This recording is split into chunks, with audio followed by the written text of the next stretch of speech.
Let's see. So what do you say, Corey? Yeah, Corey asks, how did I manage to run a $1,800 light bill? Okay, full disclosure. So I forgot to pay last month's light bill. That's part of it. So it's kind of a 2-month thing. And I think the amount that I owed last month was like $300 and something.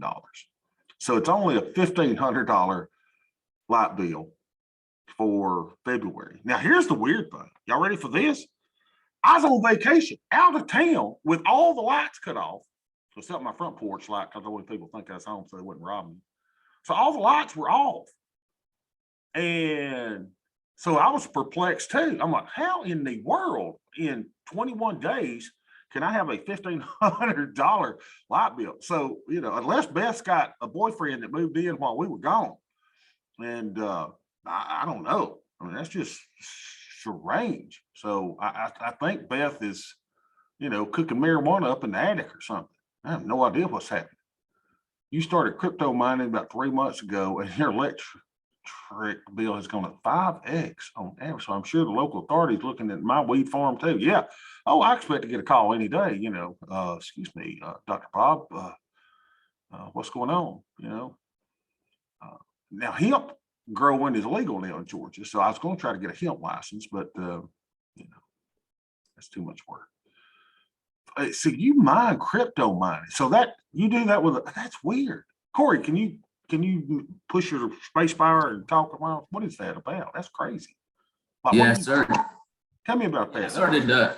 I started getting into mining Ethereum back in mid-November, and it is a crazy addicting hobby that it has just taken off.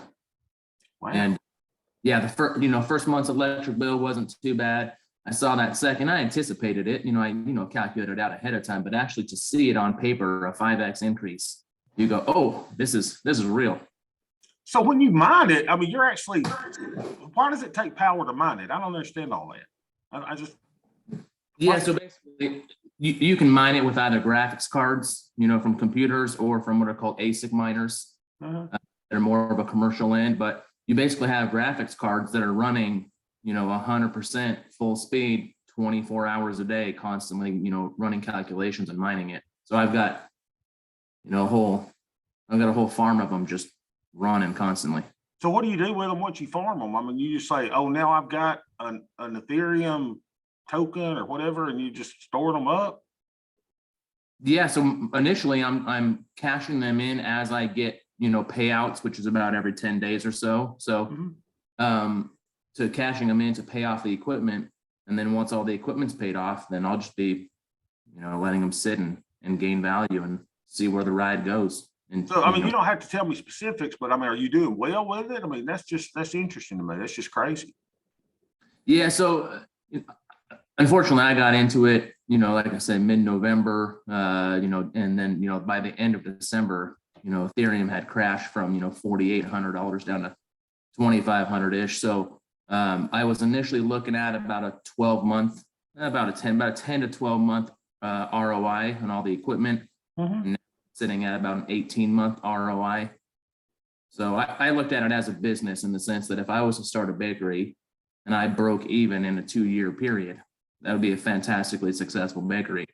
And so I thought, if I can break even on all my equipment after 18 months, and after that, it's just cash flow. It's a good business. That is really wild. So after 18 months, yeah, I mean, you don't have many expenses, and you got your, I guess, electricity expenses, and that's pretty much it going forward, huh? Yeah, it's about $400 a month of electricity, and after that, oh, you're just an amateur, Corey, with that kind of power bill. Oh yeah, it's nothing like running a weed farm up in your attic. Yeah, it's not like Best Marijuana Farm up in my attic or whatever Beth is doing now. Oh man, I mean, I heard people like griping about their power bill, and I was like, oh, it's not that bad. I'm like, what happened? It's just crazy. I don't know. And I called them too, and I'm like, listen, I'm not sure that I could do this every month with $1,800. It's just crazy. So I got a feeling my kids are doing something that I should really be concerned about. To have an 18, I can't wait to see what the March bill is, because I'm yelling at every kid now. I'm like, turn it off. we gotta, I mean, this is out of control. Well, that's There's interesting. something. So keep us updated on that. That's really, really, really interesting. All And right, definitely, so I'll post some pictures too in the Discord. that would be great, because I have absolutely zero knowledge of crypto, which is, it's just really cool. I'm interested in it. It's just, I don't know if I'd ever, I do have, you said it's addicting, and I do have an addictive personality on things. So I got to always worry about those type of things as well, or I'll be cryptoing all over the place, which may not be a bad thing. So that'd be good. All right, so let's look at the markets today. Y'all, we got us another little sell-off, and we know that to be the case because how did we know this? Well, we're down a percentage point in the E-minis. We're down 1.76% yesterday. Rick, you're gonna love what I did yesterday. I don't know if you got to see the video from yesterday or not, but I did see it. You did a call, a vertical call spread. And you can be mad at me for calling it a Rick trade or say it's blasphemy for calling it a Rick trade, but it was based on, well, here we were, well, wait a minute, we were bearish, weren't we here? Not say, I mean, blind squirrel gets, well, we were overbought. Here we were overbought. So I said, there's a good chance that we'll fall back into the fair value zone. And it was good that I could actually put a Rick trade on, unless you prohibit me from calling that on the call side. And what I was surprised about, Rick, is that I was able to get the premium that I went all the way at a 5 or 6 delta. Yeah, I saw that. I was amazed. That was a good call, Bobby. Yeah. So I'll destroy it, based on my history. But I thought it was great that, hey, I got it right this time. Now watch the market before tomorrow. I'll probably go back up to here. But that is a good call. So we're still battling at the fair value overbought area. But what we would expect is this probably to go back on farther into the fair value zone. And we really saw it in the NASDAQ chart. Let's look at NASDAQ. Yeah, NASDAQ had a battle. We see the battle. Support becomes resistance. Right? Resistance becomes support, I guess. And pops back into the fair value zone. So where are we going? It wouldn't surprise us to play around in here and work its way at least back to the 50 here on NASDAQ. And look at here. I cleaned up my chart. So if anybody needs this, I now have it. I added stripes, and that's all you got to do. It's really easy. If you want to, just copy these things down, right? Like copy this down. Well, hold a minute. I can do the whole thing down. That's what you do. Just do like this, and then do this. Go pop like down. Like I said go. Oh, what is that? I don't know. Look at the back button. All right. Here's what you do. So grab them all like that. Left click right there, and then grab that little thing right there. Oh, right there where it does a little cross, and pull it down. Left click. Ta-da! Look at there. And it'll fill in extra things. Now, it had a bunch of garbage over here, and I was like, what is all that stuff? And I just deleted all that stuff. It was just something that was there left from something. And then so you go, okay, put it to 29 days where it says yes. So our 5.2 is what we're looking at. So 5.2 is going for about, I'd use the first one or that one. So what 560 it says, or 160. And I told you, remember when we started this, y'all like, oh man, this would instantly go back to the normalization area, and it just doesn't. I mean, we're hanging. We are hanging and have been hanging. We are in a very, very volatile time. And we know that it'll normalize. We just don't know when it's going to normalize. So it's kind of that thing that what's the saying, y'all? The markets can remain irrational longer than you can remain solvent. I've heard all that before.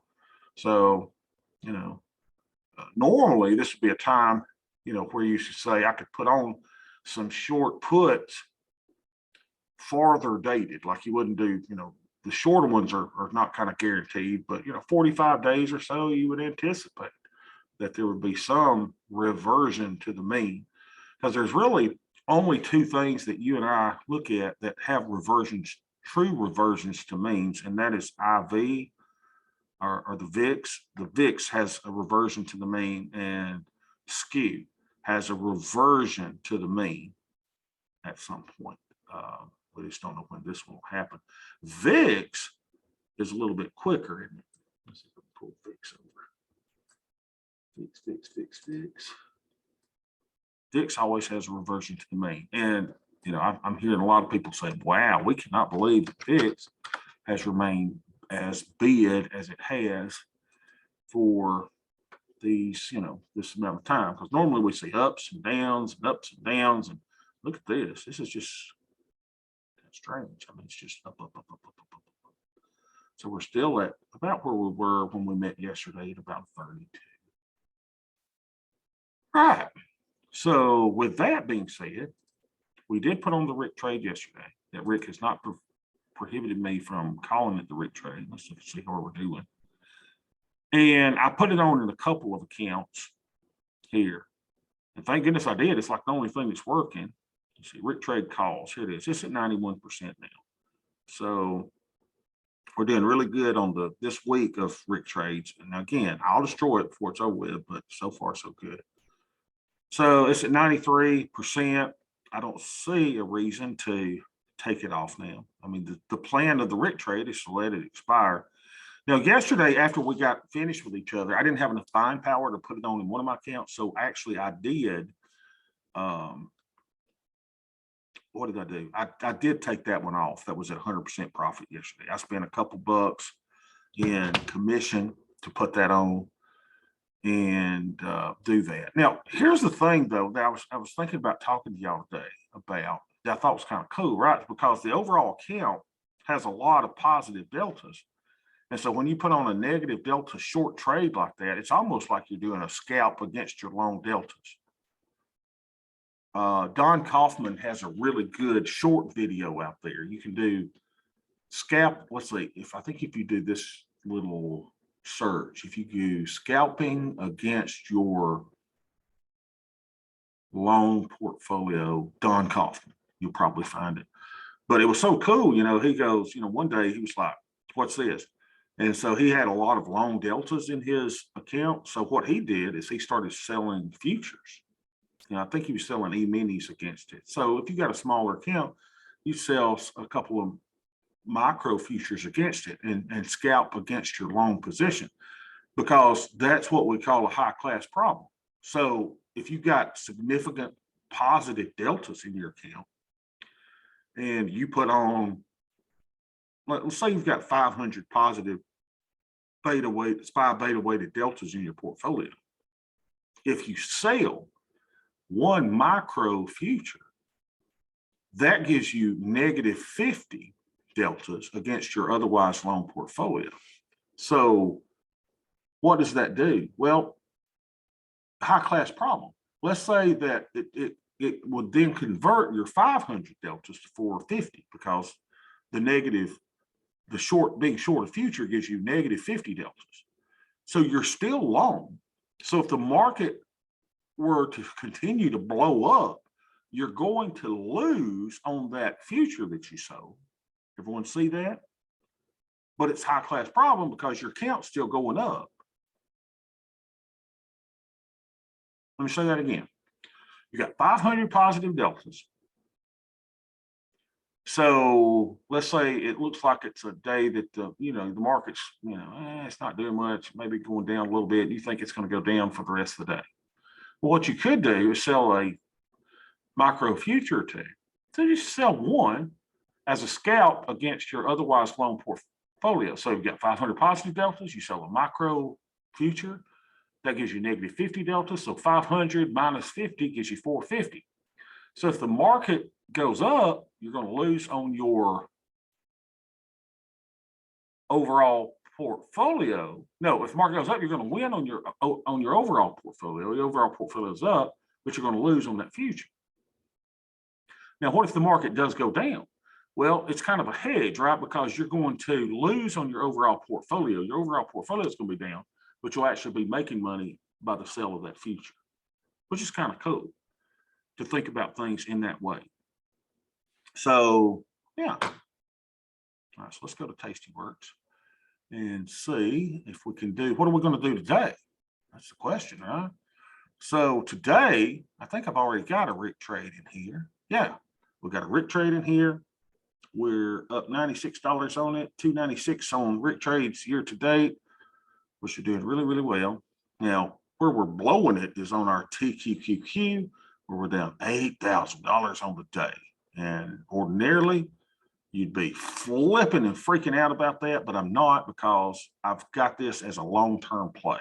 So I really don't care about the short-term swings and everything. We just don't want TQQQ to go to zero, which everybody tells me that it can. And I'm like, well, let's just watch it and see if it can, because that's not, I just don't see that happen. So we love the fact that this is a volatile asset. Is not for everybody, Lord. And I know some of y'all that have tried it have gone, oh, it ain't for me. And that's fine. If you've got a short-term frame, yeah, then I would not be doing that. Then what would you do if you were going to do short-term? Well, I think, Rick would tell you he's done well through the volatility even now with the Rick trade. So the Rick trade, it would be a good thing. And our little friend, the 111 and the 112 trades have been just awesome. Those have been remarkable trades. So, pick your plan, pick your poison, whatever you want to do. And I would keep them small on both of them. Like Rick told us he was doing 35 contracts of the Rick trade. I mean, y'all don't got to do that. Just do one contract. If you got a smaller account, do one contract. Now, if you can't do SPX, what else could you do? And I haven't looked at what's our other little thing that we trade sometimes. What is it? XSXO.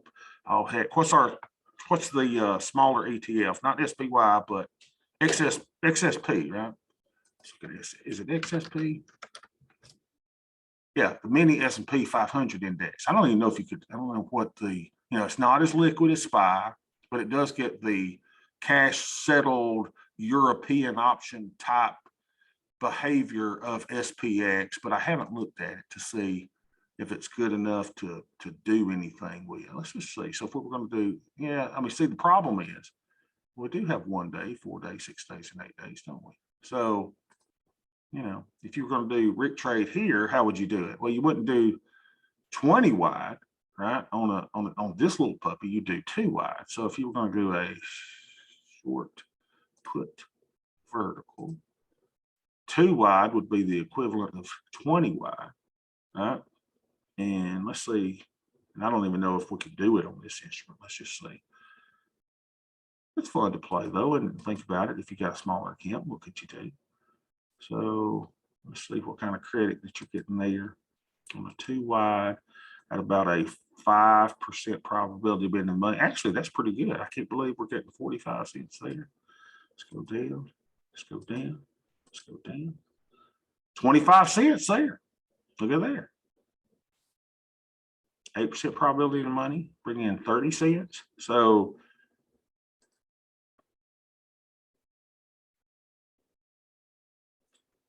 has very little buying power. And we're just trying to say if there's something you could do with a smaller account.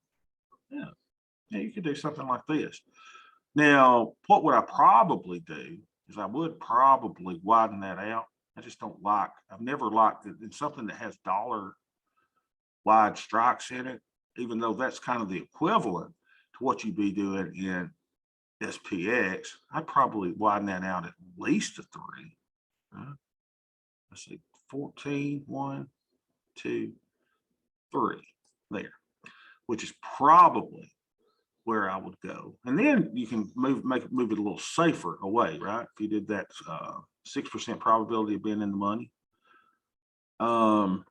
Let's look at that. So you're bringing in 35 cents on that, and your maximum loss is 265. So it brings in nice theta. Let's see how wide are those markets. And it's not as bad as we think, is it? Let's see. 3 cents there, 3 cents there. It's not bad on a 1 day option. So you would think that this would be a little bit juicier if we were to be able to do it for, if we had done it yesterday instead of today, because this thing would have likely decayed some. So let's see what it looks like on the curve. Click the analysis button so we can see the little puppy there. There you go. Huh? And the cool thing is this is cash settled. and it's a European option, so there's no early assignment on anything. All assignment and everything happens at expiration, and it's cash settled, just like SPX. So you can do this in a smaller account, which is really, really cool.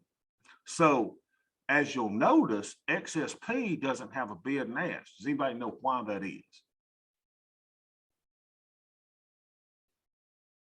Anybody? There's no bid and ask on the actual shares of XSP. Why? Because you can't buy or sell shares of XSP. It's just like the SPX, right? You can't buy 100 shares of SPX. Just can't do it. There are no shares that are available to you.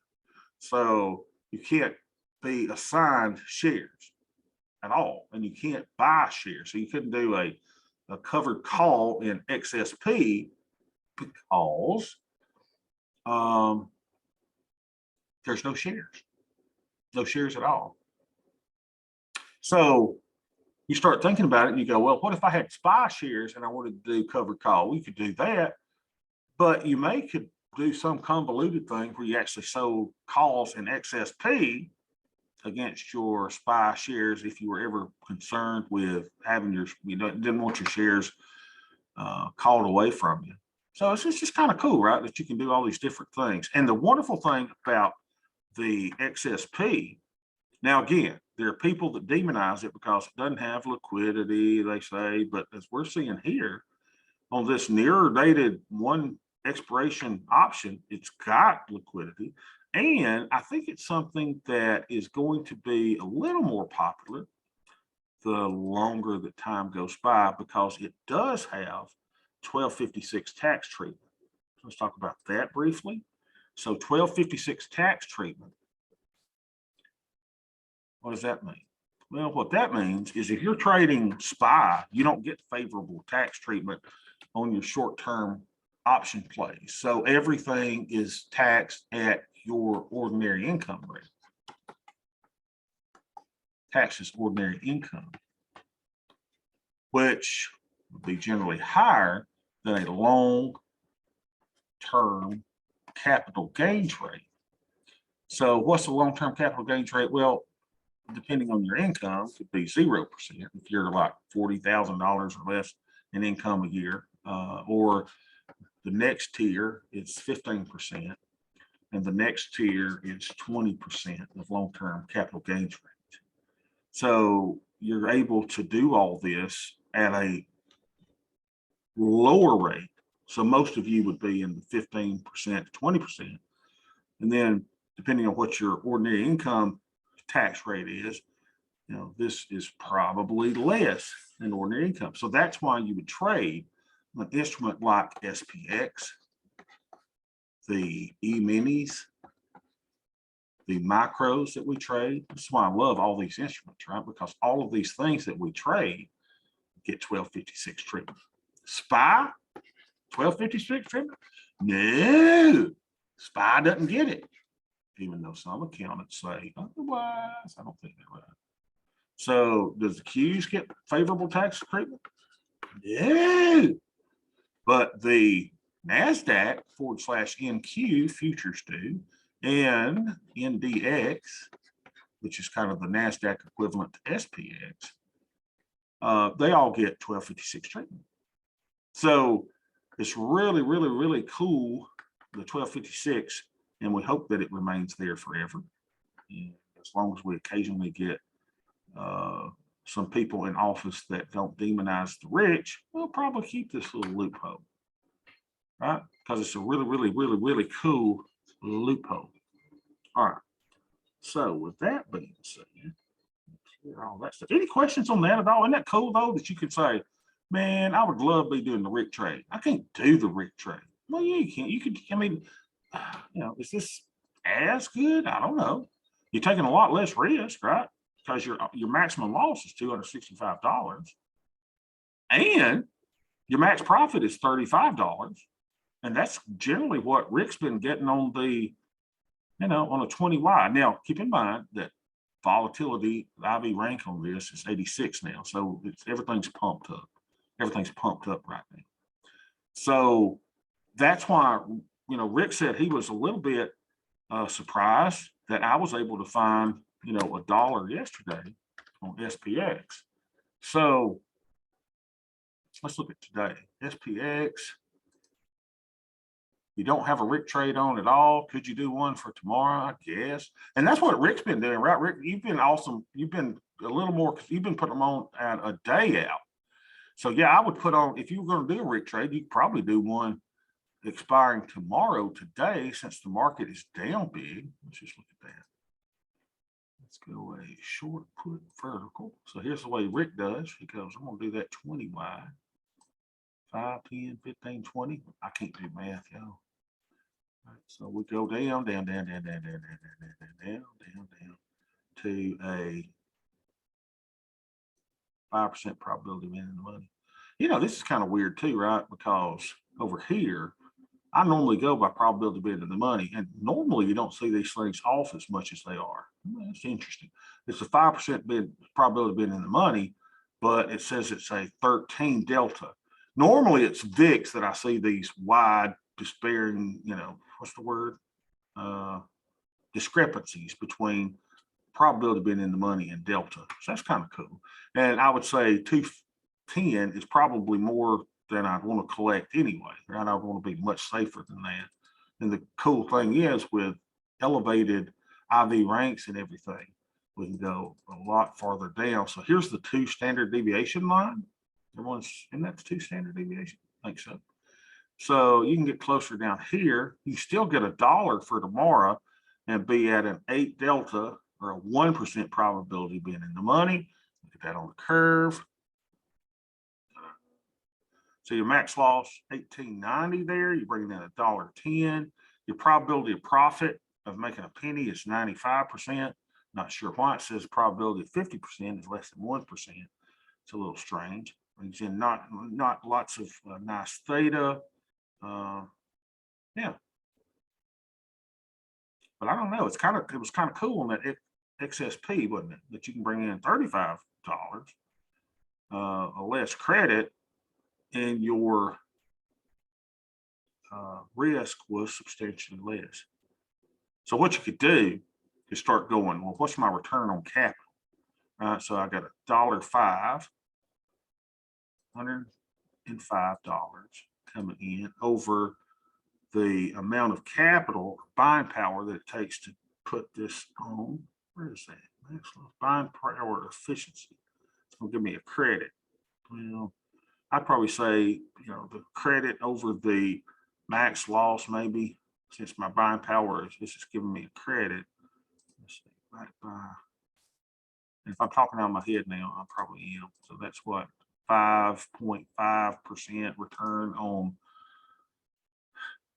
It's not technically return on capital, but return on my max loss. Whereas in the other one, what was it? I was bringing in $35 divided by, what was my buying power on that? Was about $272. So that's going to be significantly higher, right? 12.86% return on capital. And you don't have to make all your decisions that way, but that XSP trade is certainly looking better the more I think about it. But I'm sure there's something that I'm not taking into account, because I'm still a little foggy today. All right. So what are we going to do today? What are you going to do today, oh Bobby, oh Bob, oh Bob? That's a good question. Let's look at our 111 or our 112. And what I've been liking to do is I've been doing these. Let's see. Been doing them on both sides. And now that the volatility is up, we're able to get good credits on things way out of the money. So let's just see how our colleague things are doing here. And it's hard because I don't have these things grouped to know what goes with what. But I think my things are certainly making money that I've done on my call side. But we don't want to worry about the call side today. Let's worry about the put side, because the put side is where we're going to put our trade today for sure. Why? Well, the market's down big. So let's do that. Hey, Matt. Matt, did you just come here? I haven't been looking up. Just showed up. Hey, man. So let's go. Hey, did you ever figure out what the Kaufman trade was all about? Where we had remember Ken was like, hey, I gotta look at it again. That thing you were telling us about yesterday? Yeah, it's pretty much what he was saying, only it's a 25 to 35 day till expiration, 100-point wide at the 30 delta put debit spread. Mhm. And what he's trying to do is capitalize on the gamma. So it's more of a hedge than anything. Gotcha. And then you go out anywhere from 80 to 115 days selling the short put. Mhm. And what I don't understand is he still wants you to close the short at 50% profit. Yeah. So I don't know where it would be, where it would pay for itself, but once you close the debit spread, you just add another debit spread, another IPS. So And you need to like Zoom one day or something and see if we and help me better understand it. If you want to. If you don't want to, that's fine. Kind of play out the kinks in that, kind of see what it all does. That'd be fun. Unbelievable. What is wrong, Bob? Let's see. I hate when those things kick. Look at this, y'all. I just keep am amazed how far out we can go on these things. This is crazy.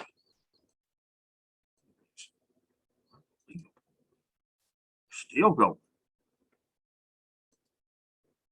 All right, there it is. 975, 50 points wide. We're gonna get one where we can buy it for $10. That's increasing my buying power. Like it. That field, and then let's go sell. Look at there. That's really close, isn't it? So that's why we've been doing the 112, because that has a 22% probability. Oh, look at that. It's weird. Those prices moving. That's what I was thinking. I was like, wait a minute, I got to go here to sell for 20. Now the prices are updating. Boy, that's scary. That is really scary. Did y'all see that? Now that's more like it. This makes Daddy a little bit happier here. We go down here. So I could go to the 9% probability bidding in the money and see how we don't have that discrepancy here. 9% here, 8% here, like we did on SPX a while ago. So do I want to make this 111 or 112? So, with this crazy market, let's go down farther. It'd be safer. Look at that. That can't be right. Now 1550, 15 and 9. That should normalize in a little bit. That looks like strange. But that would stay there at 9. Weird. But again, y'all, we're seeing things that you don't see every day with this crazy market. So I could go and do, look at that. There's another one. Look at that. $13, $8, $11.50. Yeah, something about right. All right. But I feel good going out to this 1%. I could sell 2 of these, collect an extra little bit of credit, right? Let's do 2 of those and make that a 112. Quantity 2. See how much buying power that takes. $696. Yeah. Bring in $130 credit. We're out there. Ta-da! We're filled. So got us a nice 112. And I especially when this volatility is up, y'all, this market is going up and down. We're getting something that we really kind of want. We're getting a little bit of two-way action. Now, it doesn't look like it. Well, we did here, right? Up, action, down, up, down, up, down, down, down, down, down, down, down, up, down. We're getting two-sided action. So that's why I'm really liking doing things on the put side on the down days and doing call side on those big up days. So keep in mind, we, ladies and gentlemen, are in a bear market. And I don't looked at the news. I don't know if they've declared it officially. I forget what the specifics are of a bear market. Y'all watch the CNBC, y'all probably know. I'm just telling you, we're in a bear market. We are in a bear market. Here's SPX. We are downward. We're downward over a significant period of time. We're in a bear market. So I am doing things according. Now, I've got those long-term positions that I'm holding. You know, crazy or not, I'm holding those because I know eventually the bull goes back up. But right now we're in a bear market. Let's look at SPY, which will be the exact same thing. Right, we're in a bear market. We're below that 200 moving average. We are in our linear regression. We're pointing down. We're bear. We are in a bear market. That's why I'm doing more things on the call side. That's also why I'm doing covered calls on all of those long positions as well. It only makes sense. And that is something that I would totally abandon in the event that we turn the linear regression back upward and we start getting above that 200-day moving average, then we're back to the races, but we are not there. So if you're holding those long positions of TQs or UPRO or SPY or whatever you got, covered calls is where to go. It at least is bringing in a little cash to help with the temporary pain of our core positions going down. Isn't that cool? Just love it. Love it, love it, love it. All right, any questions at all? Any comments? All right, now if y'all want, Rick, can I tell everybody what you're doing today in case they want to join later on? Sure, that's fine, Bobby. All right, so later today, Rick is going to be speaking to my college class at Alabama. So if y'all would like to join that, it'll be at 1:30 Eastern time today. And so Rick's going to take them through the Rick trade and his trading and what all he's doing. So I think it's going to be really exciting. The kids were so excited when Tom Sosnoff spoke to the class, but I'm telling you, when they hear from Rick, they're really going to be blown away. I think that's a little exaggeration there, my brother. I don't think so, Rick. Rick, I think you're when we did our first very Rick trade interview with you, I think it's like probably the #1 YouTube video that I've got out there. It's the Rick trade. Well, maybe the one where I was getting sued by what's his name, who we won't even mention. We won't even bring up his name, but I think that one may have got a few more views. But the Rick trade was up there, Rick, when you did that. So I think the kids will really appreciate this today. All right, guys. So hopefully we'll see y'all at 1:30 today if y'all want to come in and see Rick talk to the Alabama class. Otherwise, I'll see y'all tomorrow. Bye, guys.